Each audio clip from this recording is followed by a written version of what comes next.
BNP সুযোগ পেলে বাংলাদেশকে পাকিস্তানের কাছে বিক্রি করে দিত বলে মন্তব্য করেছেন আওয়ামী লীগের সভাপতি মণ্ডলীর সদস্য শেখ ফজলুল করিম সেলিম। মঙ্গলবার জাতীয় সংসদের অধিবেশনে 2024-25 অর্থ বছরের প্রস্তাবিত বাজেটের উপর সাধারণ আলোচনায় অংশ নিয়ে তিনি একথা বলেন। এই সময় সংসদ অধিবেশনে সভাপতিত্ব করেন স্পিকার ডক্টর শিরিন শারমিন চৌধুরী। শেখ সেলিম বলেন, বিএনপি নেতারা ভারতের কথা বলেন বিভিন্ন সময়, এটা তাদের পূর্বপুরুষদেরই স্লোগান। তারা ভারতের পণ্য বর্জন করতে বলছেন। ভারত আমাদের প্রতিবেশী দেশ, নিত্যপণ্য সহ দৈনন্দিন জীবনে অনেক কিছু আমাদের ভারত থেকে আমদানি করতে হয়। চীন ও যুক্তরাষ্ট্র পরস্পর প্রতিদ্বন্দ্বী হওয়া সত্ত্বেও তারা পণ্য বর্জনের কথা বলেনি।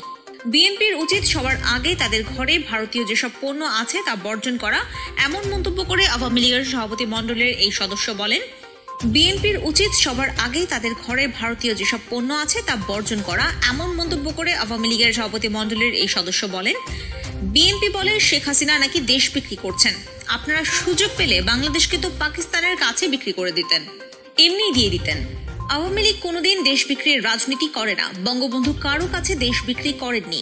কারো কাছে দেশ বিক্রি করা তো দূরের কথা, এদেশের স্বাধীনতা সার্বভৌমত্ব বিন্দুমাত্র নস্যাৎ হবে সেটা বঙ্গবন্ধুর কন্যা কখনোই মানবেন না। তিনি বলেন, শেখ হাসিনা বঙ্গবন্ধুর কন্যা, তিনি কোনোদিন দেশ বিক্রি করতে পারেন না।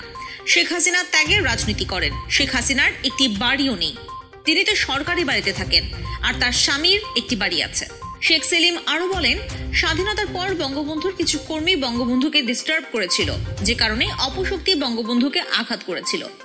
বৈজ্ঞানিক সমাজতন্ত্রের নামে, গণবাহিনীর নামে। বঙ্গবন্ধুকে মারার পর সেই বৈজ্ঞানিক সমাজতন্ত্র কোথায়? তারা রেডিও স্টেশনে গিয়ে এই খুনিদের সমর্থন জানিয়েছেন। এদের ব্যাপারেও সতর্ক থাকতে হবে। এরা সুযোগ পেলে যারা বঙ্গবন্ধুকে আঘাত করেছেন, তারা শেখ হাসিনাকেও আঘাত করবে।